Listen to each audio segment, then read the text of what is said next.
The Look of Silence is a companion piece to my previous film, The Act of Killing, but equally you could say The Act of Killing is a companion piece to The Look of Silence.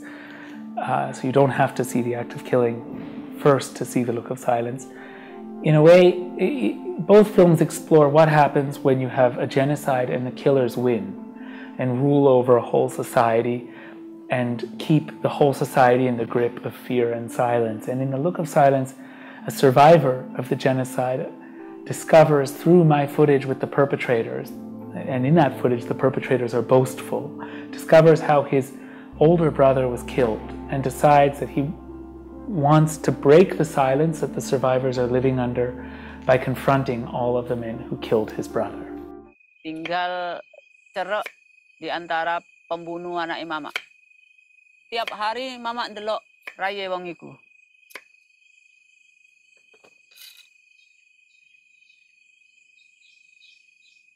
Rasanya nggak enak. Lewat-lewat iku pun dek petuk pun aku dek pun nggak negara ngono buan jiku setengah mati.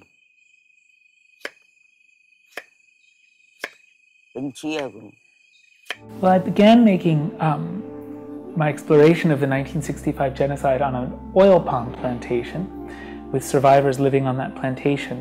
And it turned out in that area there was one victim in particular whose name was synonymous with the whole genocide, and that was a man named Ramli. Because Ramli's murder, unlike the murder of countless others, had witnesses. And people saw him and they found his body in the end. And so to speak about Ramli for the survivors was to insist that these events, which traumatized everybody and that the government threatened them to pretend had not occurred, it was to insist that these events had really happened. It was like pinching yourself to remind yourself that you're awake, to remind yourself that this really happened, to resist the insanity of being traumatized but having to live your life as though nothing happened. Very quickly, as we started exploring the 1965 genocide with the survivors introduced me to Ramli's family. And Adi is Ramli's youngest brother. It turned out Adi was born just after the killings, much younger than his older brother Ramli, and therefore wasn't as afraid as the other survivors and wasn't as afraid as the other members of his family, but was desperate to try and understand why everyone around him is so traumatized. Why is his family this way? Is his village this way? Why is his country this way? You see, his parents wouldn't even tell him what happened because they were afraid he would go to school and talk about it and get the family in trouble. So when he met me, he latched onto my filmmaking process as a way of understanding what happened. It was his way of trying to answer his questions, working with me. Now, very quickly, though, after we started working, and this was 11 years ago, in 2003, very quickly after that, the survivors were threatened not to participate in the film by the military, including his family. And he then said, okay, don't give up, as did the other survivors, try and film the perpetrators. And when I was afraid to do that at first, but when I did, I found that they were immediately boastful and open. And when he saw this material, when all the other survivors saw this material, they said, keep filming the perpetrators, you're onto something so important. He said, when people see the way they're boasting, they'll be forced to acknowledge that something terrible has happened here. So film the perpetrators. I then spent 7 years filming with the perpetrators, and Adi would watch everything we had time to shoot.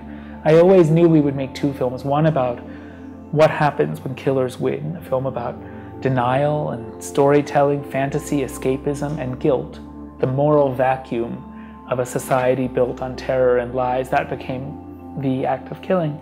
I knew I would make another film, equally contemporary, just as much about today, about what does it do to the survivors to live in this haunted silence, afraid, surrounded by the killers. And I knew that I would make that film with Adi, and I began shooting that film right after we finished The Act of Killing. When I returned, I said, what should we, before The Act of Killing had come out, at which point I couldn't safely go back to Indonesia again. But after I'd finished editing it, I went back, and Adi and I started making The Look of Silence. And he said, I want to meet the perpetrators. I need to confront them.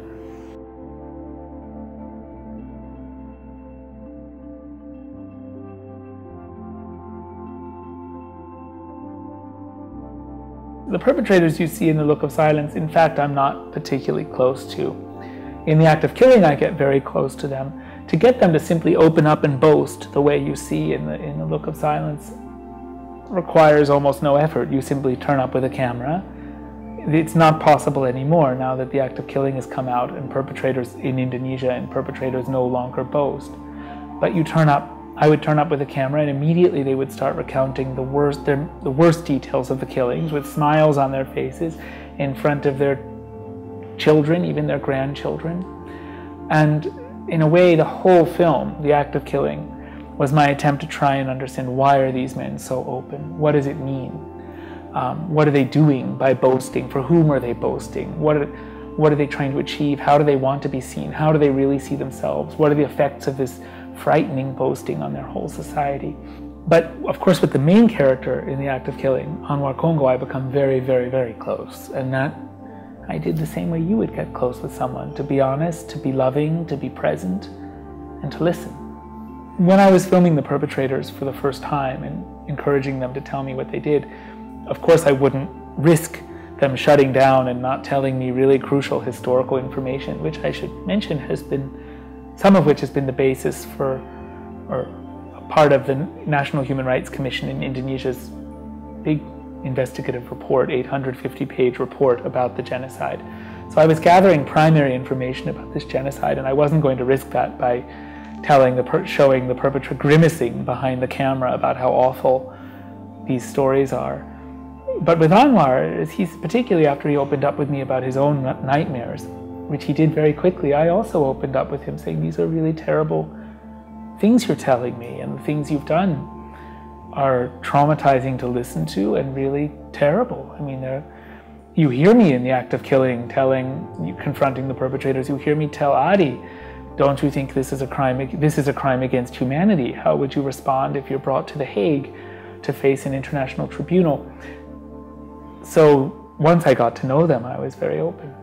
Saya menganggap itu tidak besar. Bagaimana mungkin tidak besar? 1 juta orang dibunuh atau lebih. Sebenarnya dia politik. Baru sama Bapak, apa yang akan Bapak lakukan dengan apa? Nggak bisa kita bayangkan ya. During the act of killing, we were seldom physically afraid. We were often emotionally afraid because it was so dark and frightening to be that intimate, to go into that sort of very, very dark space without any guard up. With The Look of Silence, it was very healing emotionally, but frightening physically. And to make it, we took all sorts of precautions. We would approach, first of all, we shot all of the confrontations very quickly, starting with the lowest ranking and working our way up the chain of command. We would always have a getaway car on hand, so it was harder for them to follow us. When we left, I would shoot only with a Danish crew. We'd have Adi's family, so that as few Indonesians as possible were involved. Adi would come with no ID, so that if we were detained, they wouldn't be able to figure out who he is until we were finally. They wouldn't be able to figure out who he is until we got help, hopefully, from our embassies. We'd have Adi's family at the airport ready to evacuate if anything went wrong. So we took a lot of precautions while shooting The Look of Silence. Luckily, we didn't really need to use any of them. I think because the perpetrators simply couldn't believe these things were being said, and they didn't know how to respond, and they thought perhaps I was close to their superiors because they'd heard of the making of The Act of Killing, but they hadn't seen it yet. And then, of course, Adi's so gentle and full of love that they didn't, where they speak the language of violence and threats, he would speak the language of empathy and understanding, and they didn't know how to respond.